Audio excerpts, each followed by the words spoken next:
the world's great novels.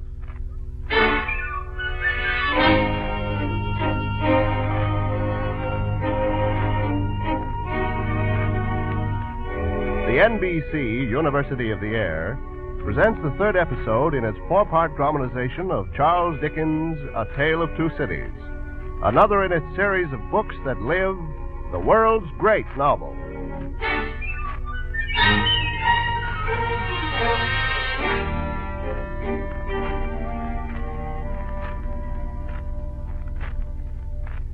In the third year of the Revolution in France, the year 1792, Charles Darnay, last descendant of the family of Saint-Evremond, so hated by the French Republic, has left his quiet home in England, his wife and their child, and set out for Paris, hoping to save a friend who is in danger and all unknowing of the peril in which he is placing his own life.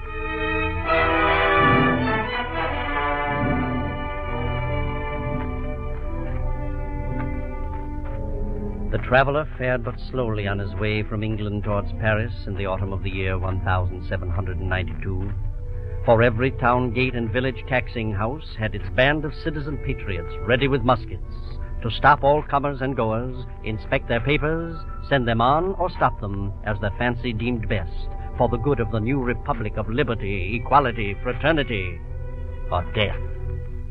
Charles Darnay had not gone far when he realized that for him there was no turning back along that road until he should have been declared a good citizen at Paris.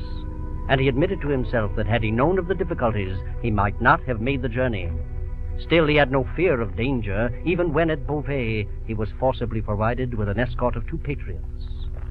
And as the three rode on to Paris, he realized the seriousness of his situation only when they were stopped at the barriers of the city. Hold there, citizen. Not so quickly.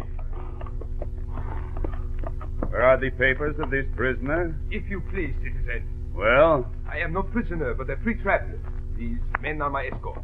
Where are the papers of this prisoner? I have them, citizen. Voila. In my cap. Here they are. Let me see. What? Charles Darnay. You are Charles Darnay? That is my name. You will dismount from your horse and come with me. Citizen, it is imperative. You will dismount from your horse and come with me. You two men may return to your village. Vive la République! Vive la République!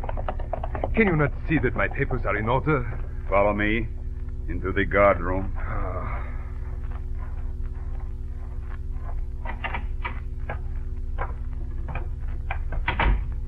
Whom have we here, Citizen Defarge? Marquis de Saint-Evremond, calling himself Charles Darnay. This is Evremond? This is the man. So, your age, Evremond? 37. Married, Evremond? Yes. Where married? In England. Without doubt. Where is your wife, Evremond? In England. Without doubt. You are consigned, Evremond, to the prison of La Force. Prison? In the name of heaven, under what law? For what offense? We have new laws since you were here, Evremond, and new offenses. But I have a right. Emigrants have no rights, Evremond. Citizen Defarge, you will see to this matter. I will see to it, citizen. Come with me, Evremond. Vive la République! La République.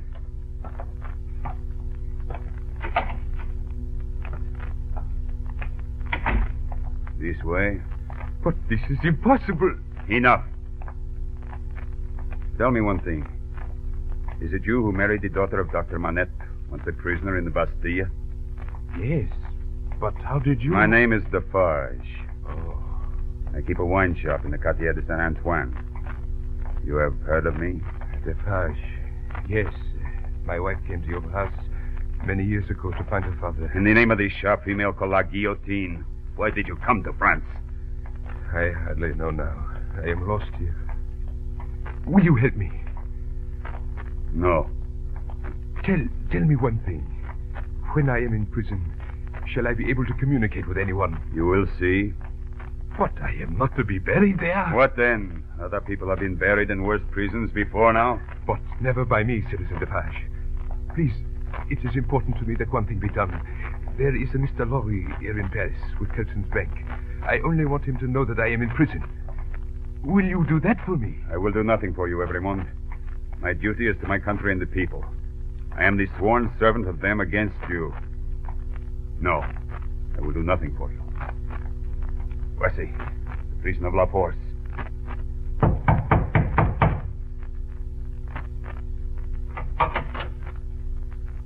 What is this, citizen? You have not brought me another prisoner. The emigrant Evremond. What the devil? How many more of them? I leave him in your charge. Here are his papers. Aye. Take them and be quiet. Farewell, Evremond. Papers, prisoners. Ah! In secret, too. As if there weren't enough. What is that? In secret? You will see. Come with me, emigrant.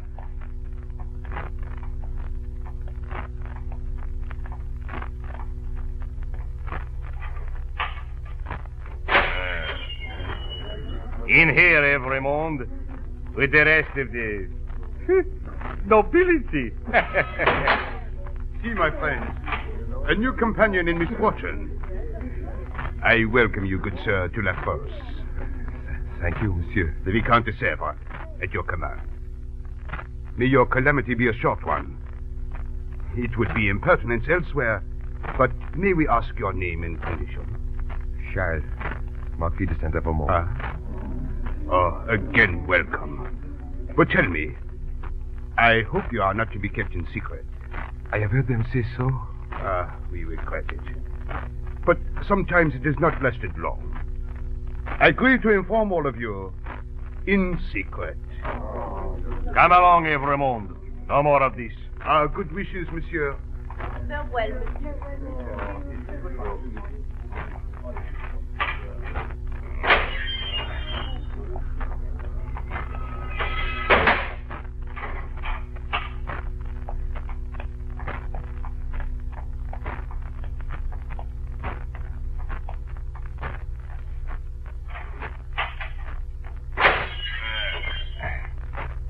This is your cell.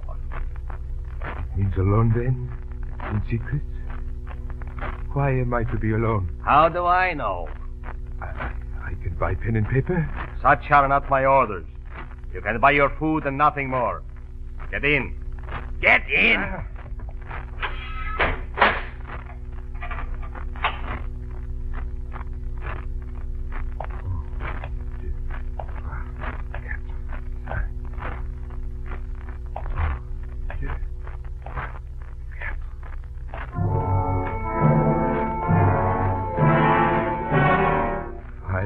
Paces by 4.5.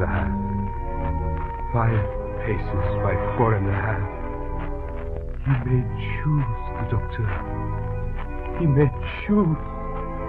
He may choose. 5 paces by 4.5. Oh, Lucy. Lucy.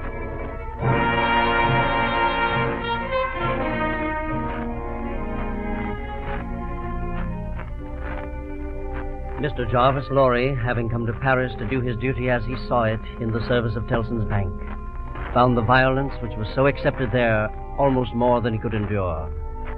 He therefore stayed close to the bank, which occupied one wing of a building formerly the town palace of a great noble, whose servants had surrendered it eagerly to the uses of the Republic to absolve themselves from the sin of having drawn his high wages. Mr. Lorry even kept his lodgings in one of the bank's rooms, and the patriotic character of the rest of the building gave him a kind of security there. Still, when the nights fell, and he sat listening to the unearthly noises of the city, he would shiver and keep his blinds tightly closed and start whenever the great bell sounded at the gate. And it was thus his two visitors found him. Yes? Who's there? Lorry. Thank heaven you are here. Annette. Lucy, what are you doing here?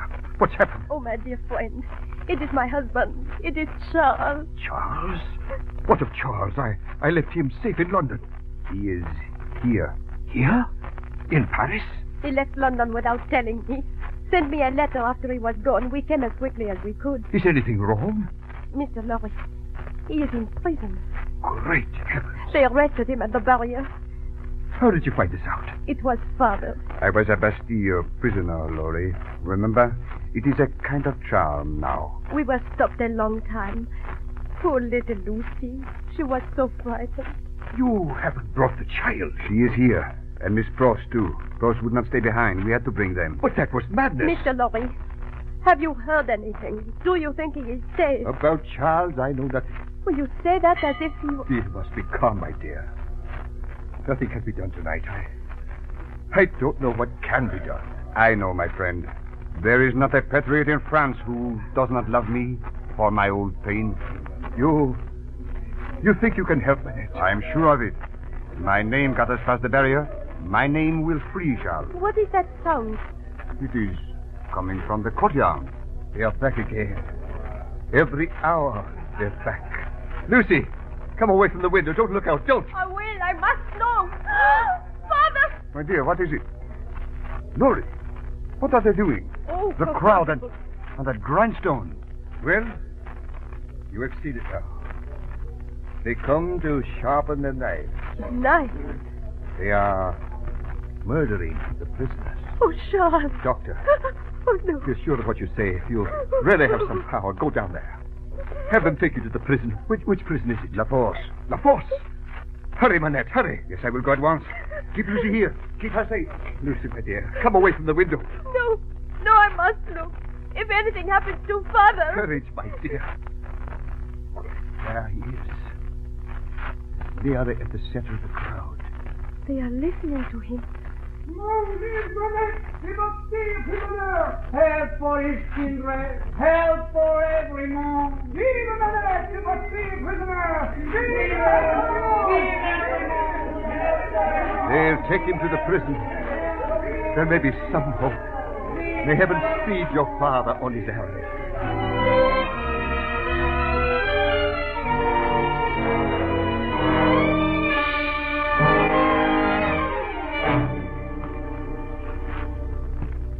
No news yet, Pross. No one has come, Lady Bird. Oh, Father has been gone so long. A whole day and night. Pross, what is Charles? Now, Lady Bird, the doctor will keep him safe. I'd like to get my hands on some of those murdering patriots. I'd show them what an Englishwoman can do. We must stay here, in our lodgings. We must do as Mr. Lorry told us. I'm staying. I'm only saying what I'd like. Pross, is little Lucy asleep? Ah, that she is, the little darling. Mr. Lorry, dear friend at last, is there any news? I have heard from your father. Yes? He thinks it best to stay at La Force a little longer, but Charles is safe. Oh, thank heaven. Has he been able to send me any word? There is a note. Monsieur Defarge brings it. He's gone to find his wife. They will be here directly. Monsieur Defarge? Remember, he was your father's old friend. It was a great favor that this note was allowed at all. Hush. I hear them coming. Oh, stay by me, Prof. I'll stay, Lady Bird, though I don't know a word of this French jabbering. Here is my wife. Good citizen. Citizeness, you have word from my husband? It is so? Here is the note. We have seen it. Yes. Dearest, courage, my father.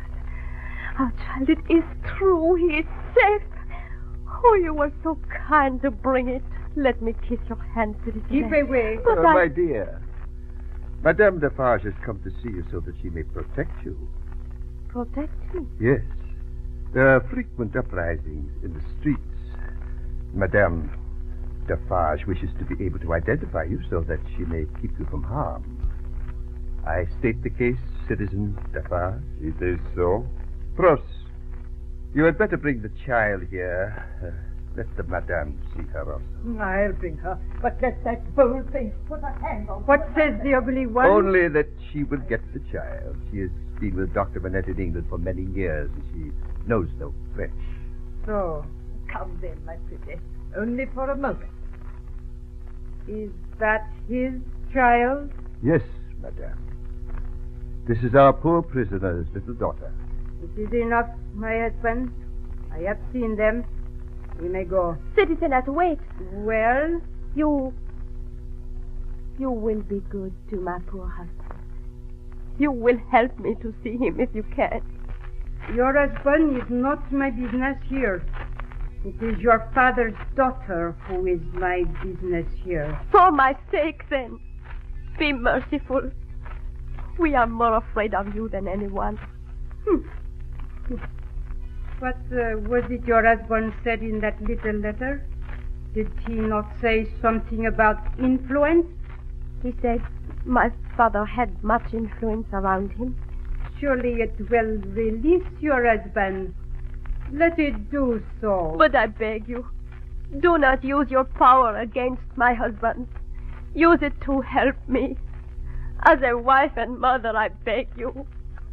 The wives and mothers we have been used to see since we were as little as this child have not been greatly considered, eh, Defarge? No. We have known their husbands and fathers laid in prison and kept from them long enough. All our lives we have seen wives and mothers and their children suffer poverty and oppression and neglect, eh? We have seen nothing else. We have borne this a long time. Judge you then. It is not likely that the trouble of one wife and mother could be much to us now.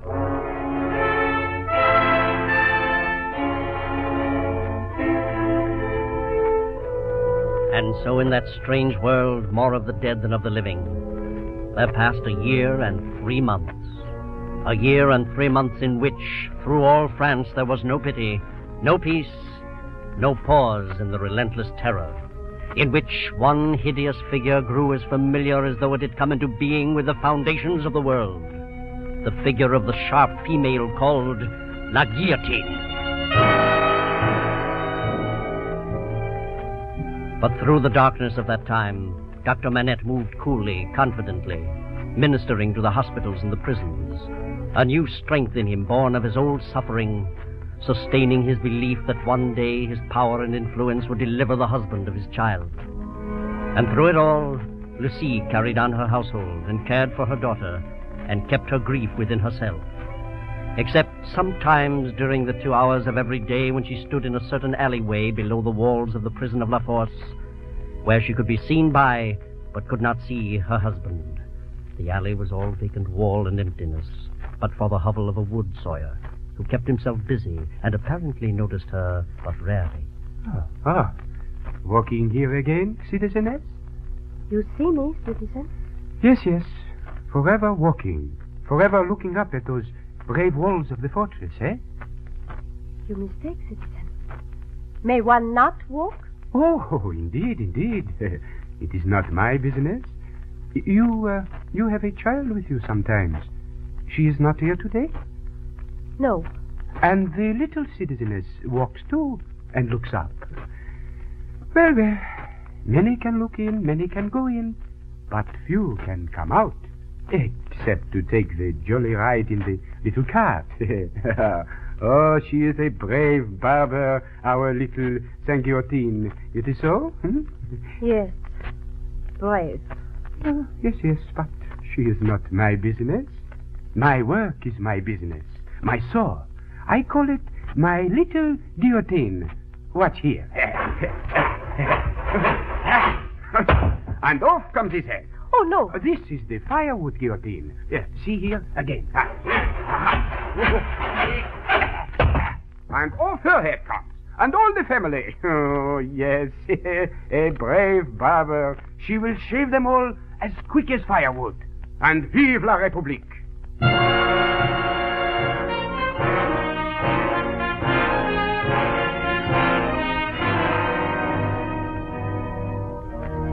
This for a year and 3 months, while every night the list was read out at the prison, and those names said their farewells and went the next day to their trials, and from thence to take their places in the tumbrils, bringing the sharp lady her daily ration. But at the end of that time... Lucie, I have news. What news, Father? I have received information. Charles is summoned for tomorrow.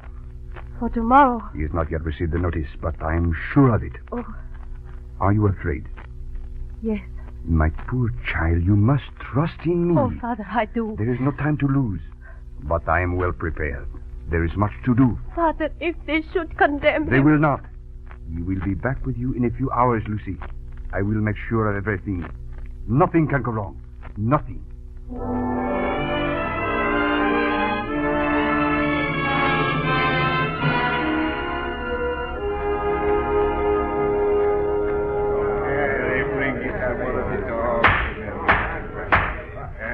Charles Evremont, called Darnay.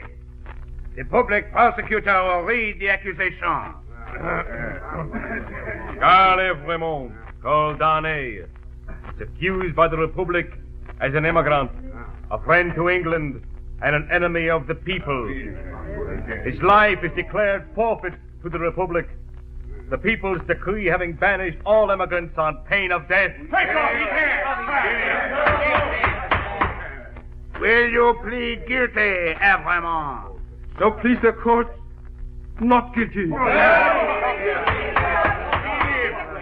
Did you not live for many years in England, Evremont? I did. Then why are you not an immigrant? Because I left of my own free will, to live by my own industry instead of by the industry of the people. But you married in England? I married a French woman. Her name and family? Lucy Manette, only daughter of the good physician, Dr. Manette. Truly, the doctor is a good man. But why did you not return to France before you did? I had no means of earning a living here. I returned only to save a friend, an old servant who was in danger. Is that criminal in the eyes of the Republic? No!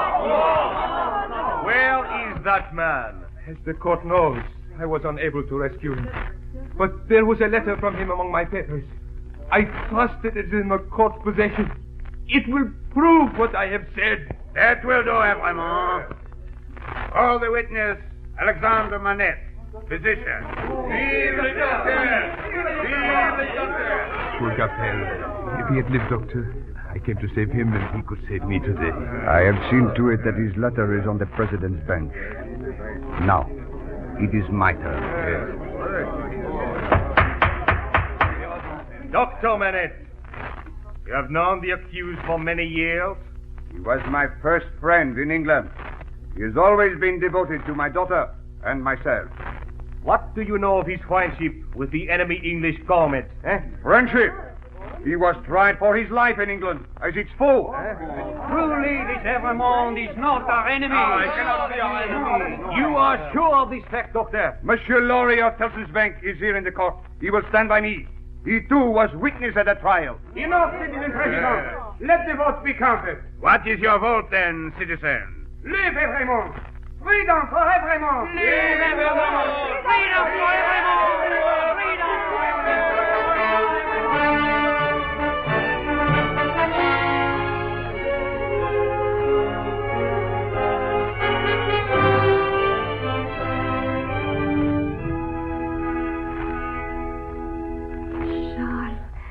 Charles, I can hardly believe you're really here. It's true, my darling, nonetheless. Oh, so long. Such a terrible long time. And for me, when I had no one. But it is over now. Yes. Yes, it is over. Thanks be to God. I have thanked him, Father. I've thanked him on my knees as I prayed to him all the while. And you, Doctor, no other man on earth could have done what you did for me. For you, Charles, and for my child. She brought me back to life. If I had failed to save you for her, I would have been a poor creature indeed. And now, Father, may we not go home soon? I fear not, dearest. If we could get back to England, all of us, out of this terrible city. Not yet, my child. It would not be safe for Charles to try to leave. Your father is right, Lucy. When we leave, it must not look like a flight. No, it would be very unsafe.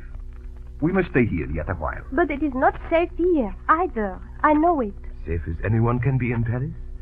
After all, I was set free today. I am a good citizen now. Yes, Lucy, you saw how the people carried him home on their shoulders. There is no reason for them to change their mind. Perhaps not.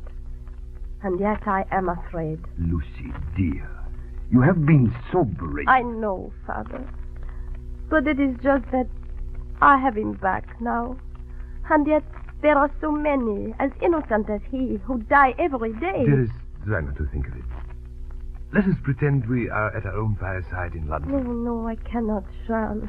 There were no tumbrils rolling in London. Keep your courage up, dear heart. We shall be away before long. What was that? I heard nothing. Oh, nor I. Oh, what a state you are in, my dear. You are startled by nothing at all. I thought I heard strange feet on the stairs. Well, if you did, you only hear Prost coming back from her marketing. She is a... Father! Hide Charles! Lucia, Save him! dear. My child, I have saved him. What weakness is this? Let me go to the door. Who are you, citizen? What do you want? The citizen Evremond, called Darnay. Who seeks him? We seek him. I know you, Evremond. I saw you before the tribunal this morning. Well, I am Evremond. You are again the prisoner of the Republic. Charles! What is this? Why am I a prisoner again? It is enough that you return straight to the conciergerie. You are summoned for tomorrow. Citizen, you have said that you know him. Do you know me? We all know you, Citizen Doctor. Then tell me, how does this happen? He has been denounced to the section of Saint Antoine. Saint Antoine accuses him. For what? Citizen Doctor, you must be honored to make sacrifices to the Republic. Evremond, we are pressed. Very well, I am coming. One word. Who denounces him? It is against the rule to tell. But he is denounced most gravely by the citizen and citizeness Defarge. So they have done this. And by one other. What other? I demand an answer. Then you shall have your answer, Dr. Manette. Tomorrow.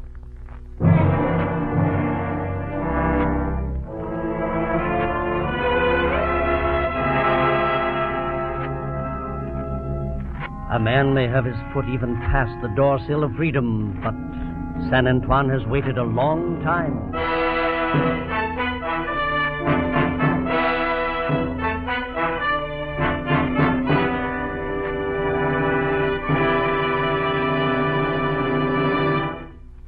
A Tale of Two Cities by Charles Dickens is one of the world's great novels, brought to you each week by the National Broadcasting Company.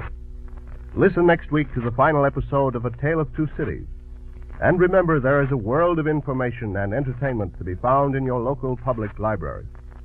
To enhance your enjoyment of this series, we recommend the Handbook of the World's Great Novels, which you may obtain by sending 25 cents to World's Great Novels, Post Office Box 30, Station J, New York 27, New York. That's Post Office Box 30, Station J, New York 27.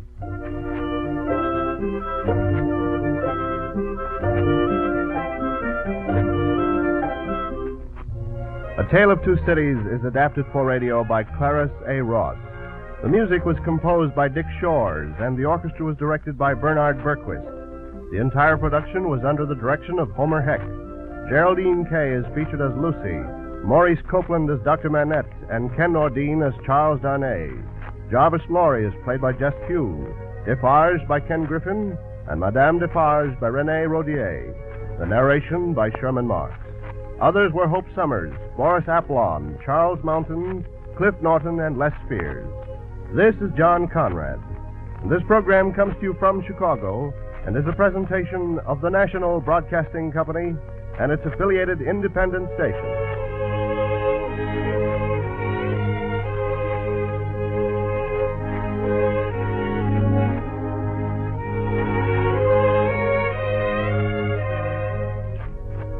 A man may have his foot past the doorstep of freedom, but the 100 years following the French Revolution have shown us that freedom cannot be preserved by singing the Marseillaise or the Star-Spangled Banner. Survival of our rights and freedoms requires that each of us carry out to his fullest ability his duties as a citizen. Freedom is everybody's business. This is NBC, the National Broadcasting Company.